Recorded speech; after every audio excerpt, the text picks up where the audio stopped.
This wasn't a fluke. It wasn't a lucky hit. Honda released a bike so radically logical, it made Harley's icons feel like antiques.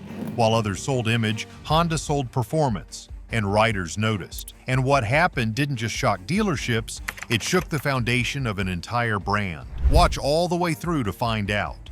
A bike that was never supposed to exist. This wasn't supposed to happen. In the world of cruisers, tradition doesn't just guide design, it enforces it. Low-slung seats, big air-cooled engines, clunky gearboxes, and a devotion to the past define the segment. So when Honda quietly released a new midsize cruiser that broke nearly every rule, no one knew what to make of it. The Rebel 1100 didn't just show up, it showed up with a purpose. At first glance, it looked like a familiar Honda move: efficient engineering, clean design, and accessible pricing. But beneath that modest appearance was a motorcycle built with calculated rebellion. Honda took a risk. Instead of designing a new V-twin or crafting a retro look-alike, they reached into their adventure arsenal and pulled out the Africa Twin's liquid-cooled parallel twin engine. Then they wrapped it in a cruiser shell. This wasn't some niche side project. It was a bold rejection of cruiser orthodoxy. The Africa Twin engine brought torque, smoothness, and modern efficiency. But more importantly, it brought identity. Honda didn't want to replicate the feel of a Harley. They wanted to give riders something they didn't know they were missing, a cruiser that didn't feel like it had to apologize for being modern. This wasn't about nostalgia, it was about filling a gap that few manufacturers acknowledged even existed. The Rebel 1100 wasn't built to chase tradition, it was built for a rider who didn't care about it. That's what made it dangerous. It asked a question legacy brands weren't prepared to answer. What if there's a new kind of cruiser rider out there? And what if they don't want chrome, noise, or brand mythology? But the most radical thing about this bike wasn't the engine. It was the mindset behind it. Is the Rebel 1100 the future of cruisers? Like, subscribe, and comment your thoughts. Has Honda set the new standard in the cruiser world? The transmission that broke the rules. Most bikes follow one of two paths: manual transmissions that give riders full control, or scooters and entry-level machines with automatic clutches for convenience. The Rebel 1100 did something that unsettled both camps. It introduced a system that felt like neither, and yet outperformed both in ways riders weren't expecting. This was Honda's dual-clutch transmission, or DCT, and it redefined how shifting could work on a motorcycle. Inside the system are two separate clutches. One handles first, third, and fifth gears. The other manages second, fourth, and sixth. As one clutch releases, the other engages. The result is seamless shifting that feels nothing like a traditional manual and nothing like a twist-and-go scooter. There's no clutch lever, no gear shift pedal. Instead, riders can let the transmission handle gear changes automatically, or they can tap buttons on the left-hand grip to shift manually. It's intuitive, instant, and silent. But this isn't just a party trick. The dual-clutch setup delivers real-world benefits. Stop-and-go traffic becomes less frustrating. Uphill takeoffs don't require clutch feathering. Quick acceleration doesn't interrupt momentum. Downshifting before a corner feels like flipping a switch, not performing a sequence. It's the kind of innovation that makes you wonder why more bikes don't have it, and it's only available from one manufacturer. At first, purists mocked it. Riders said it lacked soul, that it removed the joy of shifting, but then they rode it. And when they did, many came away surprised. Not because they liked it, but because they couldn't deny how well it worked. And once you feel it shift, there was one thing riders agreed on. It didn't ride like a cruiser. Looking for gear that matches this new era of motorcycling? The helmets, jackets, gloves, and tech we trust are all linked below. Ride smarter, not louder. This cruiser doesn't just look different. It rides different. Out on the road, the Rebel 1100 does something strange. It disappears. Not in the literal sense, of course, but in the way that great bikes do. It stops being a machine you think about and becomes an extension of your body. At city speeds, it feels light, planted, and shockingly maneuverable. In tight corners, it responds like a naked street bike. On the highway, it stays stable and composed. For a cruiser, that's unheard of. That's because Honda didn't just shove a good engine into a cruiser frame and call it a day. They re-engineered the platform for real-world use. The low seat height gives riders immediate control at stops and low speeds. The narrow tank and mid-mounted pegs make the bike feel smaller than it is, and the center of gravity, thanks to the compact engine layout, is so low that it turns tight maneuvers into casual flicks. Unlike most cruisers, which shine only on long, straight roads, the Rebel invites riders to take the scenic route. It doesn't punish you for weaving through traffic. It doesn't feel cumbersome in parking lots. And it doesn't feel like it's dragging a legacy behind it. Everything about the ride, brakes, suspension, throttle, is designed for clarity and confidence. Commuters appreciate its nimbleness. Beginners find it forgiving. Seasoned riders are shocked by its poise in corners. It doesn't scream for attention, it just works, over and over again. That's the real magic. It feels natural to ride, not like something that needs taming. And when riders step off it and glance at their friend's $30,000 bagger, the question comes quietly, almost unspoken. Why would I go back? And when riders compared it to Harley's Iron Icons, something in the air shifted. What happened to the Harley dream? There was a time when owning a Harley-Davidson meant you had finally made it. It was the crown jewel of American motorcycling. The dream that sat on garage walls as posters and lived in the imagination of riders from coast to coast. But over the last 15 years, that dream has drifted out of reach.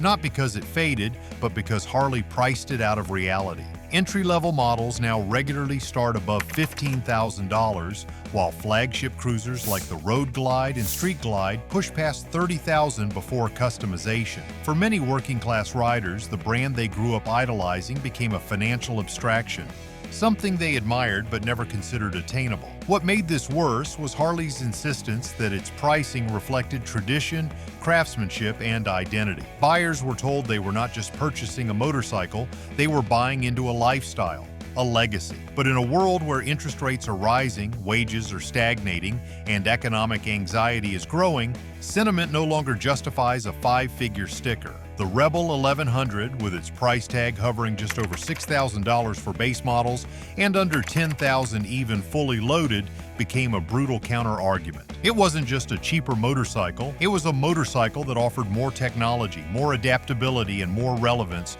for a fraction of the cost. The effect wasn't subtle. Riders who once idolized Harley began doing something unthinkable. Comparing. Side-by-side spreadsheets began to circulate online. YouTube influencers laid out cost-per-feature breakdowns. Dealers reported customers walking in with printouts of Honda specs, asking pointed questions. Suddenly, Harley's price tag wasn't seen as a badge of honor. It was a barrier to entry. Riders didn't feel proud of spending $30,000 anymore. They felt cornered. And that price gap, it didn't just challenge Harley, it humiliated them. But this was only the beginning of the unraveling. The loyalty tax. For decades, Harley-Davidson thrived on repeat buyers. Riders didn't just own one Harley, they bought into a lifestyle that encouraged constant upgrading, customizing, and tweaking. But what once felt like personalization began to look more like a trap. A new buyer might walk out with a stock Road Glide, only to find within weeks that it needed a louder exhaust, upgraded suspension, a better audio system, a touring seat, heated grips, and LED lighting just to meet their expectations. What started as a $28,000 motorcycle could quickly swell to over $35,000 in less than a year. And that's before labor, service fees, or surprise maintenance. Riders began calling it the loyalty tax, the hidden costs paid not for upgrades but for functionality that should have been included. This wasn't about luxury add-ons, it was about fixing problems. Weak headlights, soft suspension, limited infotainment features. The sense of betrayal deepened as more riders realized these shortcomings were not oversights. They were part of the business model. Meanwhile, Honda's Rebel 1100 arrived on showroom floors with cruise control, ride modes, advanced traction systems, and dual clutch shifting already built in. No upsell, no follow-up call to add a missing part. The bike was whole the moment you turned the key. As ownership stories spread, forums and comment sections lit up. Former Harley loyalists described feeling blindsided, like they were sold a shell and asked to finish the work themselves. Some even shared receipts detailing $5,000 to $7,000 in modifications within their first year. By contrast, Rebel riders bragged about riding out on day one and never looking back. But even the best engine can't save a brand if riders no longer feel like they belong. Shifting without shame. For years, automatic motorcycles were dismissed. They were seen as bikes for beginners, or worse, riders who didn't want to earn it. Manuals were sacred. Clutches were identity. And yet, as traffic worsened, as riders aged, as daily commutes grew more frustrating, those sacred rituals began to feel like chores. The Rebel 1100 didn't just offer an alternative, it offered liberation. And that liberation came without shame. At first, riders mocked the DCT. Some refused to test ride it. Others insisted it wasn't real riding. But then they tried it. And within minutes, many came back silent, stunned. What they had dismissed as a convenience turned out to be a revolution. No clutch didn't mean no control. It meant full control, just delivered differently. No shifting didn't mean laziness. It meant precision. Riders stopped thinking about what gear they were in and started thinking about where they were going. They rode further, they arrived less fatigued, and to their surprise, they smiled more. For returning riders, especially older ones, this mattered. Joint pain, hand fatigue, and reaction time are real concerns. DCT made riding possible for those who thought they might have to give it up. For new riders, it removed a major learning barrier. For commuters, it made city traffic bearable. Suddenly, the automatic shame evaporated. Forums filled with confessions, riders admitting they judged too soon and were now considering switching brands entirely. Because the truth is, riders don't crave tradition for tradition's sake. They crave freedom. And when that shame lifted, so did the floodgates. And now the flood isn't slowing, it's accelerating. Why Harley couldn't build this bike? Harley-Davidson's decline didn't start with the Rebel. It started with a refusal to evolve. For decades, Harley maintained an iron grip on its image, an image rooted in war-era patriotism, straight-pipe tradition, and chrome-covered nostalgia. Every new release was designed not just as a motorcycle, but as a shrine to its past. That commitment to legacy became a prison. When other manufacturers pushed forward, Harley doubled down on heritage. It became less a motorcycle company and more a museum that occasionally shipped new units. Inside Harley's design and engineering teams, this cultural inertia was more than stylistic, it was strategic. New ideas had to pass through layers of branding filters. Will this offend the loyalists? Will this feel too foreign? Will this dilute the myth of the open road? These weren't performance questions, they were identity questions, and they killed innovation before it reached the first prototype. Engineers who wanted to modernize found themselves walking tightropes, forced to wrap forward-thinking features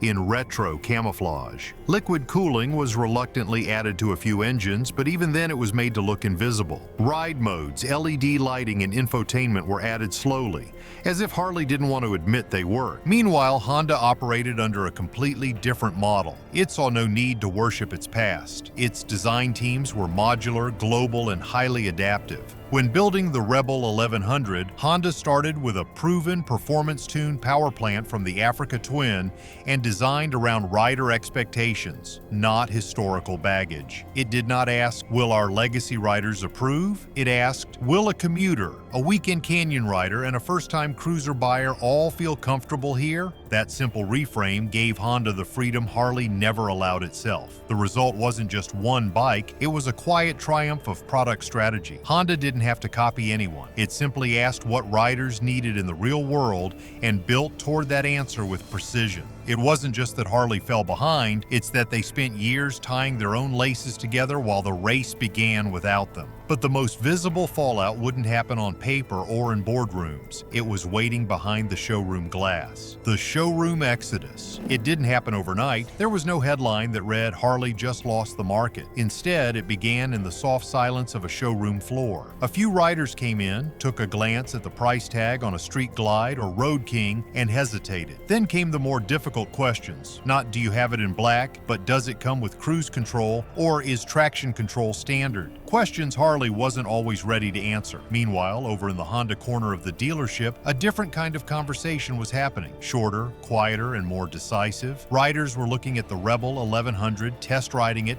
and signing paperwork the same day. Salespeople at multi-brand dealerships started noticing it first. They weren't seeing angry Harley customers, they were seeing curious ones. Men and women who had grown up dreaming of a Harley were walking in and asking about the Rebel, sometimes almost apologetically. They weren't sure if it was okay to like it, but after a ride, they weren't just convinced, they were sold. In some cases, the test ride was all it took. The smooth torque, the feather-light handling, the ease of use at slow speeds. It all made sense in ways no marketing brochure ever could. Buyers no longer walked in saying, "Show me a Harley." More often they said, "What else do you have?" And that shift in tone hit harder than a weak quarter. It meant the brand had lost its grip as the default. Harley had been the destination. Now it was one option among many. And when dealerships began keeping Rebels in stock, they noticed something else. They moved. Quickly. There was no hemming and hawing, no 6-month decision process. The value proposition was that clear. Dealership staff quietly started making bets. How many more would switch? How many Harley guys would go home on a Honda and never look back? The answer was higher than they expected, and the questions they were asking in hushed tones were no longer about which trim would sell, but whether the entire category had shifted. But while Harley tried to defend its image, Honda was already winning the race no one expected. Why Japan keeps winning? It wasn't just the product, it was how quickly they could deliver it. During the peak of the supply chain crisis, Harley dealerships across the country sat half empty. Customers waited weeks or months for parts, sometimes entire seasons for new bikes. Meanwhile, Honda's supply chain, leaner, faster, more domestic, kept rolling. Japan's long-standing focus on modular manufacturing gave Honda a major advantage. The Rebel wasn't just designed well, it was built well and built quickly. Production timelines were tighter, inventory turnover was faster, dealers were stocked. Buyers could walk in, test ride, and ride out that day. No waiting, no guessing, just execution. Harley, on the other hand, was tangled in overseas dependencies and fragmented logistics. Engines from one place, electronics from another, delays mounted. And while customers waited, they started shopping elsewhere. Some never came back. This contrast became even more obvious as other Japanese manufacturers like Yamaha and Suzuki began adopting similar strategies. Rapid prototyping, responsive inventory management, and localization where it counted. Harley still leaned on heritage. Honda leaned into infrastructure. It didn't just build bikes, it built systems. And those systems were winning. What looked like a one-time price disruption became a full-scale logistical war, and Harley didn't have the factories, speed, or flexibility to fight back. The Rebel wasn't just undercutting Harley on price, it was beating them at manufacturing. And when delivery becomes part of the brand experience, Honda didn't just make motorcycles, it made the process of buying one feel modern again. And the result? While one brand was explaining why your bike wasn't in yet, the other was handing over the keys. The copycat crisis. When Honda released the Rebel 1100 with DCT, the rest of the motorcycle world didn't just notice, they scrambled. What had started as a niche feature suddenly looked like a blueprint for the future. In the months following the Rebel's release, internal sources across Japan and Europe confirmed what Honda already knew. The era of clutchless cruising had begun. Yamaha reportedly began experimenting with new variants of their CP engine platform using semi-automatic systems. Suzuki, long seen as conservative in its cruiser segment, filed patents showing interest in compact dual-clutch systems for touring applications. Even BMW, a brand deeply rooted in mechanical tradition, began quietly testing adaptive transmission tech for upcoming bagger models in their R series. But what these manufacturers didn't have was time. Honda's first-mover advantage was more than engineering. It was cultural. By normalizing DCT in an emotionally sacred category like cruisers, Honda made something once seen as alien feel inevitable. Riders who once dismissed automatic systems were now praising them on forums and YouTube reviews. This shift didn't just expose a feature gap, it triggered a brand panic. Because DCT wasn't just smoother, it was simpler, faster, smarter, and now validated by rider demand. This wasn't innovation by inspiration. It was innovation by necessity. But none of these brands were racing to beat Honda. They were racing to catch up. And while some will eventually deliver worthy alternatives, they'll all be chasing a machine that already changed the game before they even arrived on the grid. But outside the labs and design studios, a very different shift was happening, one far more surprising. Labor's quiet pivot. While engineers in Tokyo and Munich rushed to decode Honda's formula, factory workers and union organizers across America began watching something else: results. Harley-Davidson, once the poster child for American motorcycle manufacturing, had gradually moved large portions of its production abroad. Overseas plants in Thailand and supply lines in Brazil and India allowed Harley to cut costs, but at a price. Job losses in places like Missouri, Pennsylvania, and Wisconsin didn't just hurt workers, they eroded trust. Harley's narrative of "Made in America" had started to ring hollow. Meanwhile, Honda's approach looked different. Though headquartered in Japan, Honda invested heavily in American-based manufacturing for its power sports lineup. Facilities in Ohio, Georgia, and North Carolina weren't just assembling parts. They were building engines, tuning suspensions, and producing entire motorcycles end-to-end. The Rebel 1100 DCT wasn't just a bike sold in the US, it was in many cases built here. And while Harley was scaling back and trimming fat, Honda was quietly doing the opposite: hiring, expanding, and fortifying its supply chain. Union leaders noticed. For years they had aligned with Harley's legacy, defending the brand in negotiations and holding it up as a model of American identity. But now, with Harley leaning on overseas labor and Honda delivering a better product with domestic touchpoints, the alignment began to shift. Younger workers especially started asking tough questions. Why defend a brand that won't defend your job? What does loyalty mean if it's not mutual? It wasn't loud, there were no strikes or walkouts, but it was there, in quiet conversations on factory floors and internal meetings. For the first time, Honda wasn't just winning riders, it was about the soul of a generation. Shocking, right? Like, subscribe and comment. Do you think Harley can bounce back? Or is the Rebel 1100 here to stay? This was never just about one bike. At first glance, the Rebel 1100 seems like just another motorcycle. It has two wheels, a seat, a headlight, and a roaring engine. But what it represents is something far more powerful. This machine is not just the sum of its parts, it's the symptom of a seismic change. A bike that dared to challenge the dominant narrative, that real cruisers had to be loud, manual, heavy, and expensive. The Rebel didn't just compete, it refused to play the same game.